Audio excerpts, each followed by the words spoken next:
Dennis Rodman rose from obscurity to become the NBA's bad boy. I was bigger than the game. I was actually more famous than the game. This is Dennis Rodman, as bad as he wants to be. Beyond the Glory, next on FSN. Rodman shoots from the head of the key, drills a 20-footer. He is one of the greatest players in NBA history. Down the lane, Rodman. Amazing. There it is. Dennis Rodman's first career triple-double. I was bigger than the game. I was actually more famous than the game. I'm gonna be the bride today. He went from a shy, non-assuming kid to a megastar. Most people evolve, he revolted. Dennis Rodman, in handcuffs, charged with misdemeanor battery. The party life kind of took its toll. Police say Rodman faces a number of charges, including driving under the influence of alcohol. They're not laughing with you anymore. They're laughing at you. It had gotten to a really bad point. There's been many times I could have been 6 feet under easily. He really is very emotionally fragile.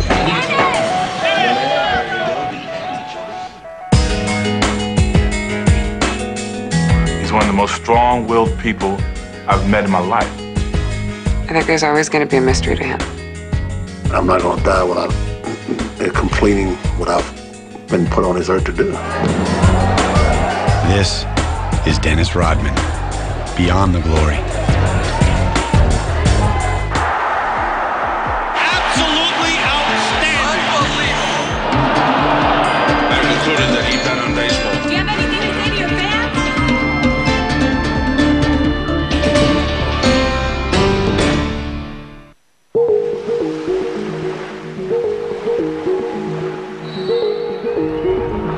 March 2004. A minor league basketball game between the Kansas City Knights and the Long Beach Jam. And for Dennis Rodman, a humble return after 4 years to the game where he'd once been a superstar. Dennis Rodman is back. To go from being one of the greatest players in the world to playing for a team like the Long Beach Jam, I mean, you got to be able to swallow your pride and take a huge step back. When I started this venture, it wasn't for people to see that I can go play ball again. My goal was to get back in shape and just to look presentable. Rebound, Rodman. You know, I'm not doing this for people, I'm doing this for myself.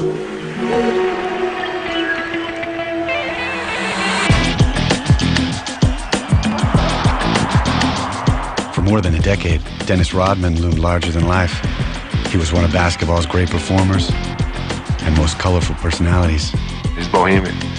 He's Moulin Rouge, the movie. That's Dennis Rodman. I mean, he's creative. He's just a different kind of artist. He's not like an athlete. He's more like a rock star. When you say Dennis Rodman, wait a moment, you are taking on way more than, you're taking on 10, 11 guys in one guy. But after leaving the NBA in 2000, Rodman made headlines for all the wrong reasons.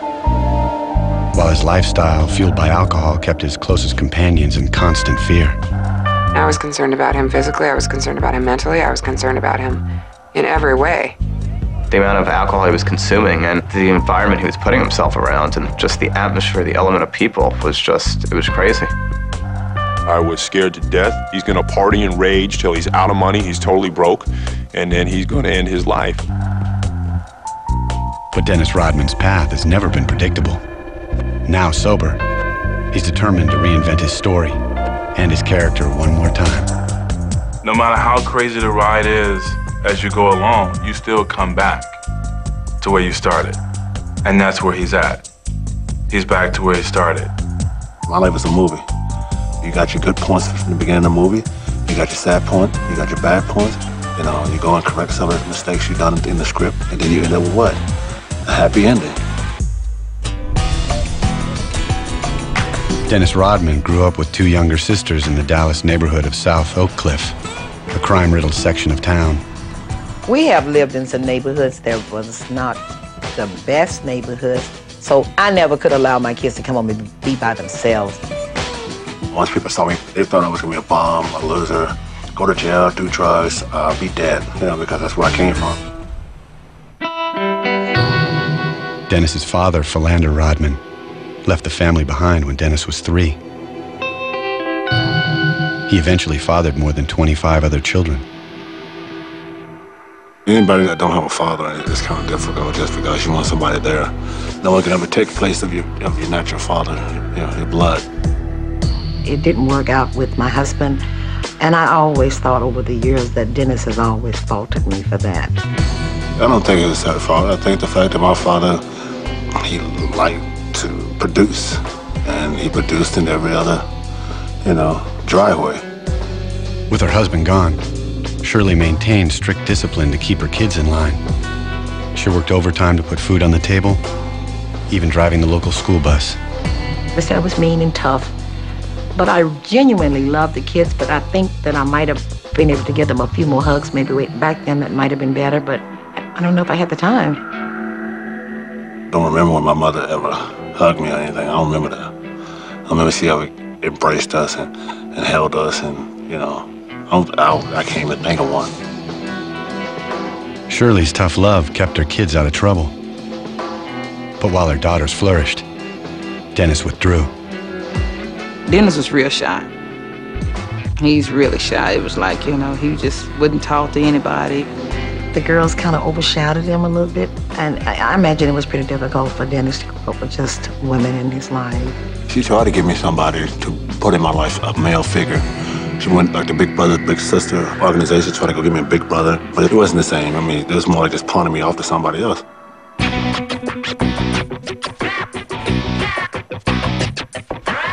The one place Dennis came alive was on the basketball court. He teamed up with his sisters at a nearby gym. They was pretty much better than anybody. They was better than everybody, even guys. I mean, they would go out there and play with guys like it was nothing. He played real good. It was like, I was the point guard, and he was the post player, and my sister was like a forward or something. I did that every day for like 5 or 6 hours a day. I just lived there. Until I had to go home and go to bed. But while Kim and Deborah became high school stars who drew college scholarships, Dennis drifted through his teens. He didn't have any interest in anything except for the gym and pinball machines, and that's it. I can't even begin to portray to you the shy young man that we're talking about. The one that held onto my skirts, the one was so shy he wouldn't even date. Dennis didn't even date. But Dennis was changing. At age 20, he abruptly shot up in height, from 5'9" to 6'8". Even today, I still feel like that, I'm not a big person, but sometimes I catch myself like, wait a minute, hold on, I'm 6'8". Wow, I'm Dennis Rodman, I'm this guy. Playing in the gym, Dennis caught the eye of college scouts. In 1983, coaches from southeastern Oklahoma State tracked him down at home and offered him a scholarship. I think that really put it right on top of my head and said, wait a minute, hold on. I gotta do something in my life, and it's gotta be something positive. Southeastern Oklahoma State was in the middle of rural farm country. Dennis was living at the college that summer and coaching a basketball camp when he met an 11-year-old local boy named Brian Rich. I was a foot smaller than everybody, so I had to really, dig down and hustle, and, that's what he kind of liked. Every day that week, he came by my side the whole time. He was with me the whole time. He did everything I did. He went to practice, I went to practice. If I dive on the floor, if I dive, he dived. If I go jump in the stands, he go. I mean, every little thing I did, he did it. And he pulled a good one on me the last day of the camp. He said, I want you to come to dinner in my house. I'm like, what? And I'm 11 years old, and they're thinking, well, I'm gonna, bring one of my buddies home. They're same age, same size, Then I come walking in the door with with a 6'9" black guy. There's not a whole lot of black people up there. His dad looked at me like I was some lost alien or something. He's like, wait a minute, hold on, this your friend? This is your friend? This 6'8" black guy, 22-year-old guy is your friend? Everybody was kind of uneasy at first because it was like, having dinner with the president. When I went there, he sprung another one on me. He said, yes, mother, father, could I spend a night? And they just looked and dropped their jaws and said, hold on, we'll be right back. Hey, just let him stay the night and you can take him back in the morning. And from that day on, I was with that family for 4 years.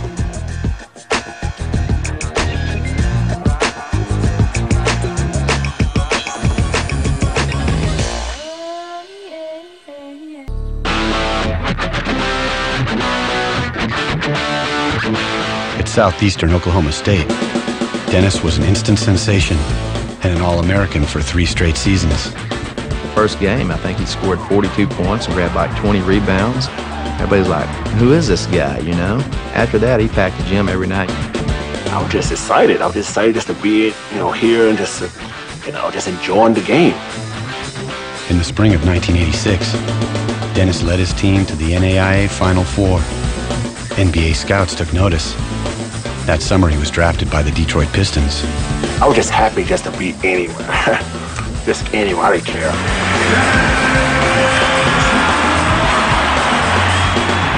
I just said, okay, now it's time for me to go to work. And just fortunate that it was Detroit and the people there took me in. Life in the NBA was a giant leap from small-town Oklahoma. But Pistons coach Chuck Daly took Dennis under his care. He needs a little bit of guidance and maybe a little bit of father figure to tell him what to do, and Chuck was really good with him on that.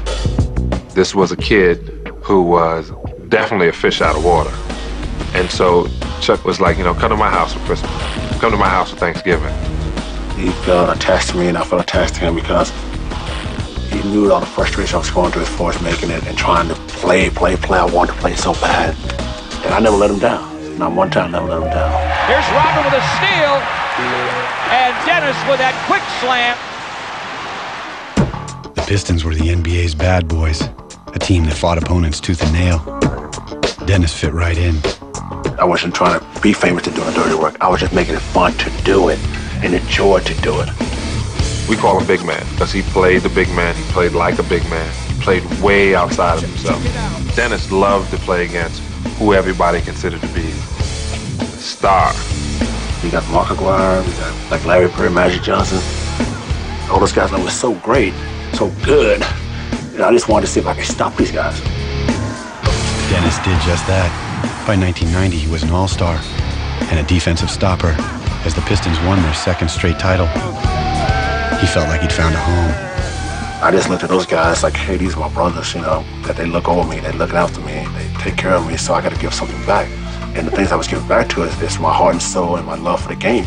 He really loved that team. He really loved Detroit, period. The NBA's Defensive Player of the Year, Dennis Rodman.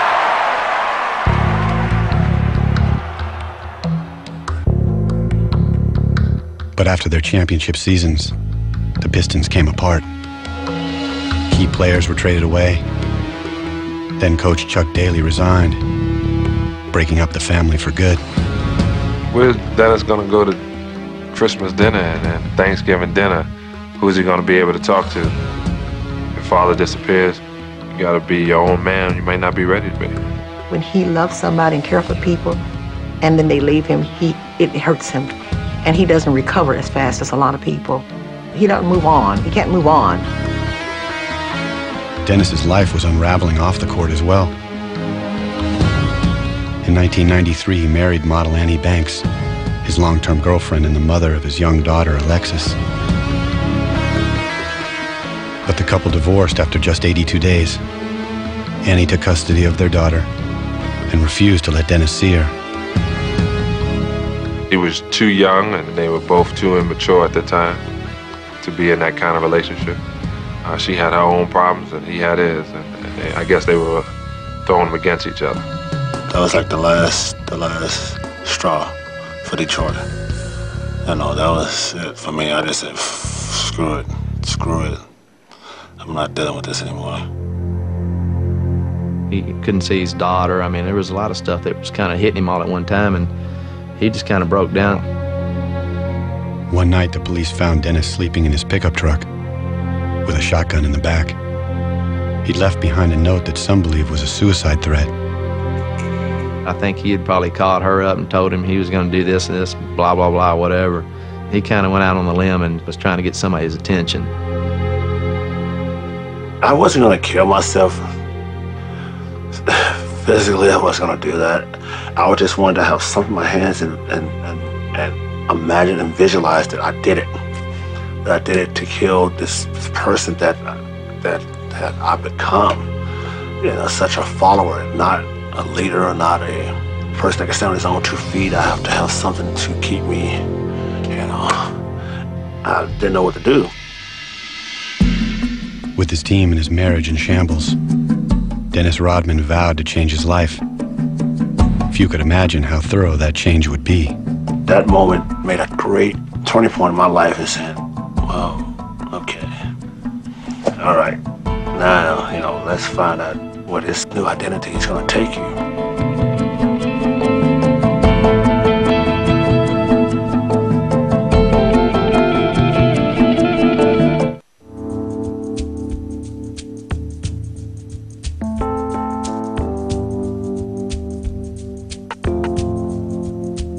After 7 seasons with the Detroit Pistons, Dennis Rodman's life was in tatters.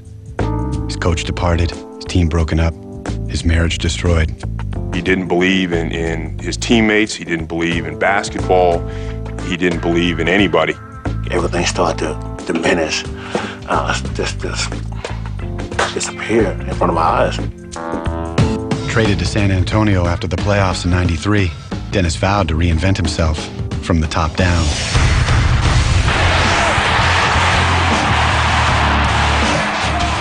He'd gone through a really traumatic, emotional time. And that summer when he got traded to the San Antonio Spurs, he saw the movie Demolition Man. And that is why he dyed his hair originally blonde. I went and got my hair dyed, and that's when my life changed completely. We end up rooming together, still got the blonde hair, and jokingly, I say, why don't you dye it green? And the next day he shows up with a green. After that, I started to dye my hair different colors, and all of a sudden, kids all over Texas, colored hair everywhere. Every game, people came to look at my hair. They came to see what's different about me. Then I started getting piercings. I started getting tattoos. The more extravagant he was, the more of an entertainer he became, and the more the people loved him. He went completely ballistic in San Antonio. He shocked those people out of their boots. No one in basketball looked anything like Dennis. No one played like him either. I went through every day, every game, performing the way, like it was no tomorrow.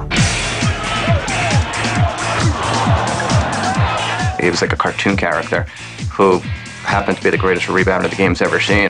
A lot of it had to do with, his childhood and him wanting to become a superhero, and wanting to be a Superman and have a coat of armor where no one could ever hurt Dennis again. I wasn't trying to teach kids any bad that I used. I was just doing things that I wanted to do as a kid. Dennis was living out his fantasies off the court as well. Madonna had been at one of the games that we're watching the tape on, and she said, one guy that I really would be interested in is Dennis Rodman. And we looked at each other and said, okay, we got to make this happen. She was a free spirit, go-getter. I don't give a damn what you think about me, and pretty much that's what I was. Dennis loved putting people at edge. So since you're going to stare at him anyway, he's going to give you something to look at. But Dennis's flamboyant lifestyle clashed with San Antonio's cultural climate and the religious values espoused by the team's top star, David Robinson. I was the devil, he was God, he was Jesus, and I was, So people said, well, he's not going to fit in. And they try to talk to me and tell me to go to church and give me my Bible. I'm like, no, I'm going to do my job. You do your job. Dennis led the league in rebounds for the 4th time in the 94-95 season, as the Spurs posted the best record in the league. But when San Antonio lost to Houston in the conference finals, Dennis took the heat. Dennis played exceptionally well in that series and dominated, but you had to either point the finger at David Robinson or Dennis Rodman. So they pointed the finger at Dennis Rodman. But Dennis landed on his feet. He was traded to the Chicago Bulls. 3-time NBA champions with the greatest player in the game. And a coach who knew exactly where Dennis was coming from. In Chicago, if Dennis got a technical foul or kicked the ball in the stands or, did something outlandish, you look down and Phil Jackson would have a smile and a smirk on his face and be like, I used to do that.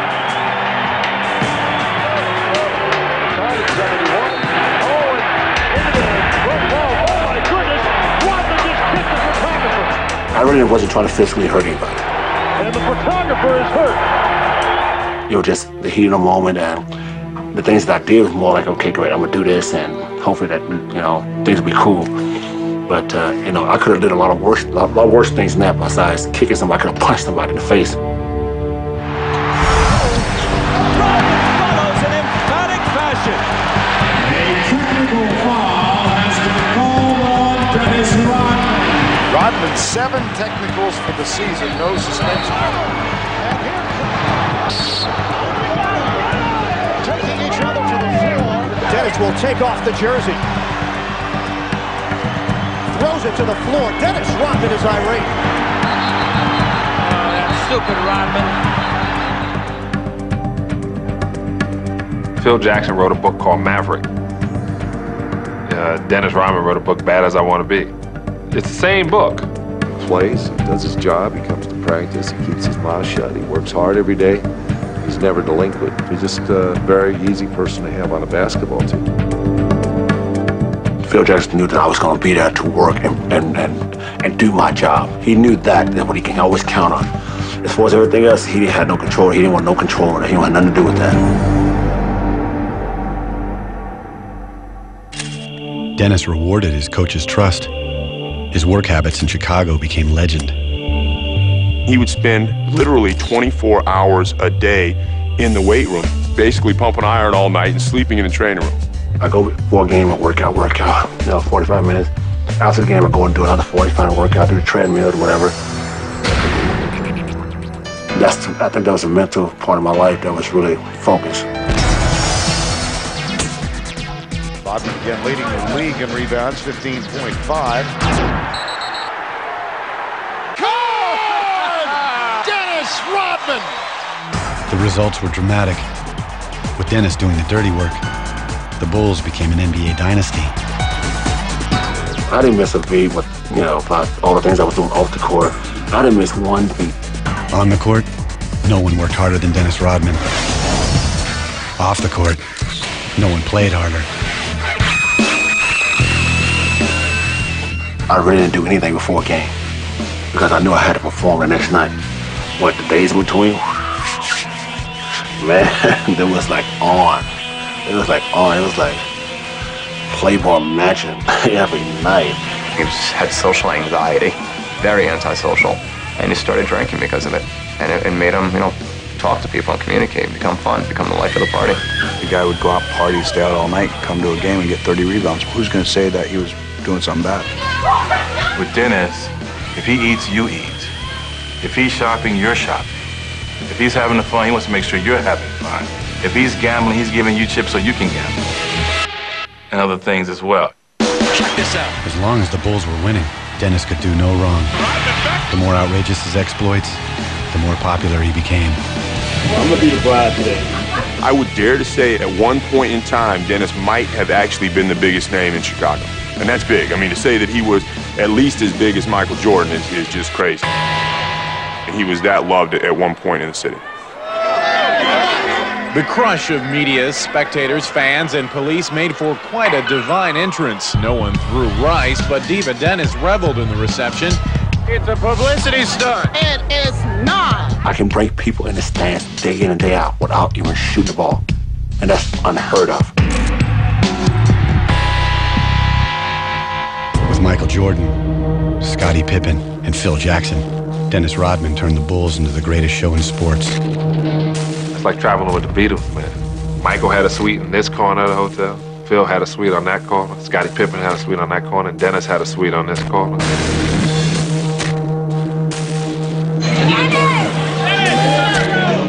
Women walk up to us and start crying. Just like in awe that he was standing in front of them. It was like a rock star concert coming to town every night. Dennis never let up. During the '98 NBA Finals, he spent his off days partying in Las Vegas, then flew back to Utah for the series' decisive game. If we were in a must-win situation, I would take Dennis Rodman, I would hop on a plane, fly to Vegas, get him drunk all night, surrounded by women, fly him in 1 minute before game time. I guarantee he'd have 35 rebounds and win the game.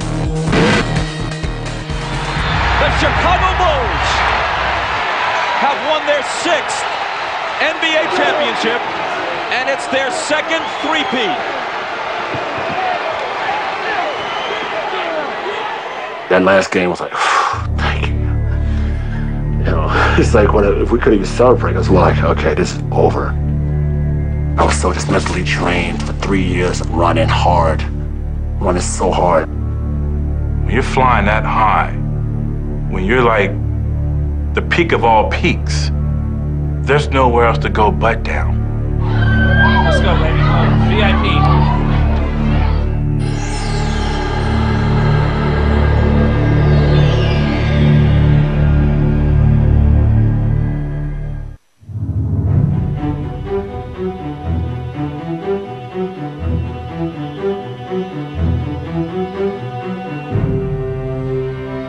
Dennis Rodman helped the Chicago Bulls celebrate their third straight NBA title in 1998. Then management broke up the team, leaving Dennis high and dry. Can't go anywhere after that. You cannot go anywhere after, that feat. It was very disheartening for Dennis. You win 3 championships, you're the greatest team in the world, and once again, he finds himself without a home. The Rodman Watch continues here in Los Angeles. Rumors running rampant. Speculation is Dennis will sign any day, any minute. Dennis signed with the Los Angeles Lakers in the spring of 1999. He'll probably be playing this week, and hopefully that the Lakers and the people of California will accept me for who I am and what I do. And if they don't, I'll move on. But his heart wasn't in it. He was burnt out on the NBA. He didn't care if he really played or not. It's amazing I'm not going to never win in this game of basketball, right? No matter what I do. He's an extremely emotional person. I mean, he puts on a facade of being a badass, but in reality, he really is a child. He didn't know where to go. He didn't have any goals or guidance or anything else, where he did for 3 years have a little bit of structure. With 2 clashing stars and a rookie coach, the Lakers were in disarray as well. It's like, okay, you guys are unprofessional, you guys are bickering like little kids. Great. No one could be a bigger kid than me. Watch. Look out, Rodman. Detroit, San Antonio, Chicago. I mean, all the teams I played for, it's more like everyone, it was like, okay, great. Let's go do a job, let's go have a beer later. This team's more like, oh, you son of a bitch. What are you doing? I mean, the whole time, it's like, oh, great. It wasn't just the Lakers driving Dennis to distraction. A rocky romance with actress Carmen Electra included another short-lived marriage and a domestic feud that landed them both in court. In handcuffs, former Baywatch star Carmen Electra steps from a police transport van. Also inside, her on-again, off-again lover, Dennis Rodman. He gets caught up in relationships. That's more important to him than any game or anything else. I mean, he's succeeded at basketball already, but he's never succeeded at a relationship. We never saw each other. And she started seeing other people, and I was doing my thing, the usual thing, having 8, 9 girls.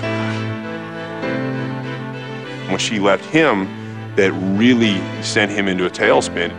He was really hurting, and it ended up ultimately costing him with the Lakers. 3 weeks before the '99 playoffs began, the Lakers cut Dennis loose. That's the problem with being a bad boy. Whenever something goes wrong, we can pin it on you, because you're a bad boy. Rodman's skills were declining, but he could still draw fans. So in the spring of 2000, Mavericks owner Mark Cuban brought him to Dallas to do just that. Rebound, Rodman, yep, and a foul! He wanted me to fill the stands. He wanted people to come to the game. And what perfect person to do that, just go get the clown. Rodman, great effort. Dennis came in, he did everything Mark said. All of a sudden, the games are selling out, and Dennis is putting on a show, and he's sitting on the floor, and he's acting like, Dennis Rodman, the character. Technical foul on Rodman. He's been thrown out.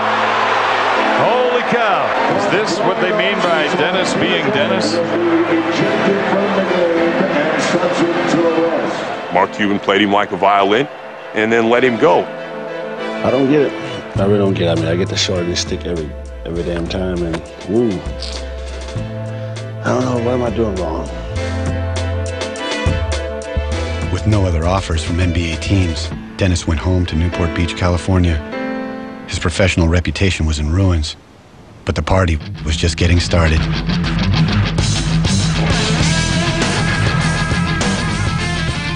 People are not gonna, give me any opportunity anymore because of who I am, so I'm just gonna just enjoy my life. So I just drink, 4 times a week, 5 times a week, and it was that kind of deal.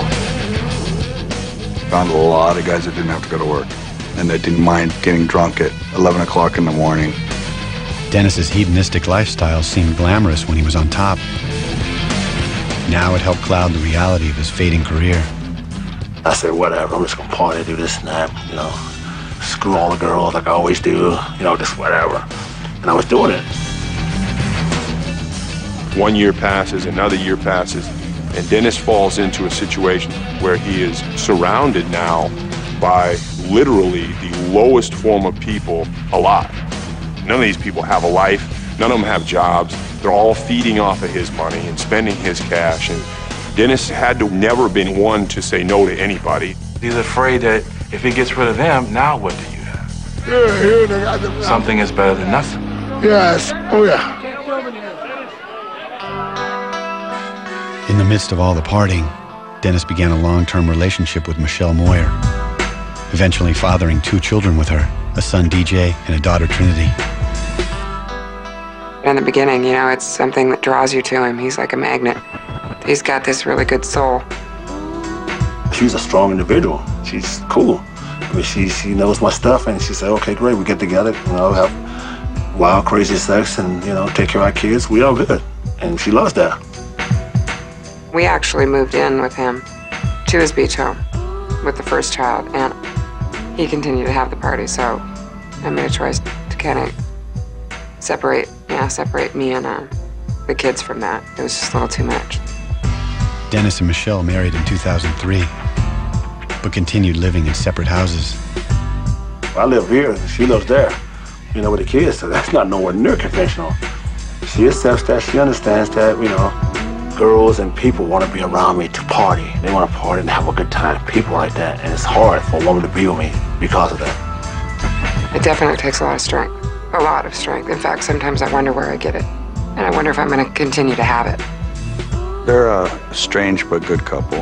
Any woman in the world that gets involved with him, unless she lives in Siberia, knows what Dennis is about. So she's accepted a lot more, helped him a lot more, and put up with more than most women would. In the summer of 2003, Dennis announced an NBA comeback attempt, but he made little effort to get into shape. Dennis, you're not going to practice at all this year? Well, I didn't do it all last year, so what's the difference? Why should you start right now? Well, I would start now. Or to curtail his drinking. Beautiful. Before he needed it to become this social extrovert, now he needs it just to cope. I actually told him, you're not going to live another year or 2 because something's going to happen to you, whether it's a car accident or liver damage, or nobody can possibly live their life this way. You can tell somebody to do something, but 99% of the time, they're not going to do it. So I just said I had to prove to myself and make myself understand it. I got to do this myself. He was not ready to stop at that point. And I wasn't ready to walk away at that point either.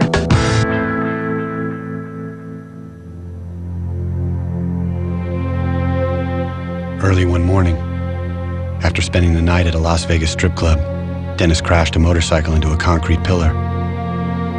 He was charged with driving under the influence. For those who had always stood by him, it was the last straw. The motorcycle accident was about as much as we could take, all of us, his friends and family. I sat and said, I can't change him. And I can't have him change for me or for his children. So at this point, I'm going to walk away. We actually gave him an ultimatum, which was you either stop or we're done. I mean, I talked to Michelle, Darren talked to Michelle, she said she was done. I was done. Darren was quitting.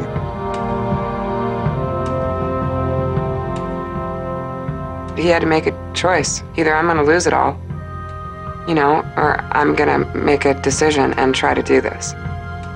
He at that time agreed that he was going to take a alcohol inhibitor called Antabuse, which is a pill that if he takes it, he would get violently ill. If when he drinks. And he religiously started taking that pill. You got to prove it to yourself that, you know, that what you're doing is right. If you're doing it for somebody else, that don't work. Because you'll eventually go back and do it.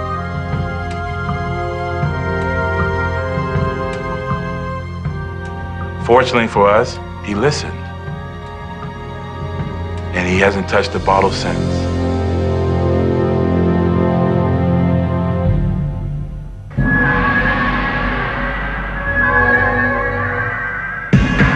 By the end of 2003, a sober Dennis Rodman was back in the gym, determined to confound fans and critics one more time. I just want to come and finish my goal, my dream, to finish the game the way I started.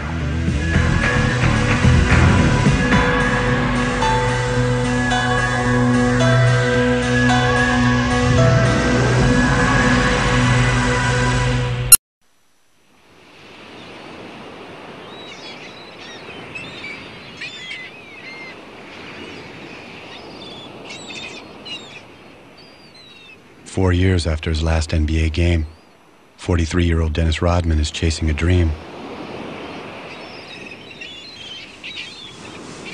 I'm doing rebounding from a lot of things in my life. I'm just rebounding from drinking now to being sober, now trying to rebound to go back into the NBA. Dennis is working toward a goal, and that is something that has given him purpose in his life because, let's face it, the last 5 years he had no purpose. His purpose in life was to get drunk and to party. He had no focus. So basketball has been his savior. In December of 2003, Dennis joined the Long Beach Jam of the American Basketball Association. His first pro game in 4 years. Rodman, offensive rebound, and he gets his first bucket. 3 months later, he led them to the ABA title. The whole time he was playing with them, he was coaching them. It was incredible. It wasn't Dennis the menace, it was Dennis the mentor, it was Dennis the teacher. Yeah, but a lot of people didn't really think I can do something like that. And I just went out there and did it to show people I can actually go out there and coach players. And I had to show players, and they actually listened to me. Dennis hoped his performance would entice an NBA team to sign him up. But when the 2004 playoffs began, he was watching from the sidelines. Dennis would like to make a comeback now. There's no team in the NBA that'll touch Dennis Rodman. And he'll deny that he watches basketball, but he's watching every damn playoff game every single night at his house by himself and missing it, really missing it. But Dennis has never been the type to take no for an answer. Week after week, he's retooling his body and priming himself for one last shot. I just want to come and finish my goal, my dream, to finish the game the way I started. If it does happen, this could be a feat that no one's ever done in the game of basketball. Everybody's worried about, oh, is he going to make the NBA? I could care less. To walk away from that alcohol is huge.